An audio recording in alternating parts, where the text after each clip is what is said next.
باللہ من الشیطان الرجیم بسم اللہ الرحمن الرحیم. السلام علیکم students, how are you? Hope so you will be fine and healthy at your homes.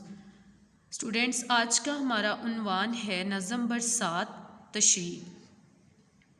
تدریسی مقاصد: موسم برسات سے آنے والی خوشگوار تبدیلی کو جان سکیں, نظم سے محفوظ ہو سکیں, مناظر و مظاہر فطرت پر غور و فکر کر سکیں, تشریح کرنے کے قابل ہو سکیں.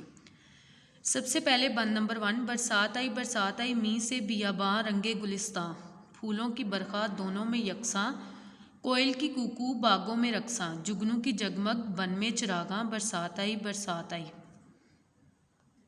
طریقہ تشریح: حوالہ متن. سب سے پہلے آپ حوالہ متن لکھیں گے جس میں نظم کا نام برسات, شاعر کا نام تاجور نجیب آبادی. تشریح: نظم کے پہلے بند میں شاعر برسات سے آنے والی خوشگوار تبدیلیوں کا ذکر کر رہا ہے کہ ہر طرف موسم خوشگوار ہو گیا ہے, ہر طرف پھولوں کی بہار آ گئی ہے, کوئل باغوں میں گانے گا رہی ہے, جگنو ہر طرف چمک رہے ہیں, صحرا اور جنگل بارش سے خوبصورت ہو گئے, اور یہ سب کس کی وجہ سے ہے؟ برسات کی وجہ سے ہے. گھر کا کام. بند نمبر 1, 2, 3 کی تشریح کاپی پر لکھیں اور یاد کریں. اللہ حافظ and take care your self.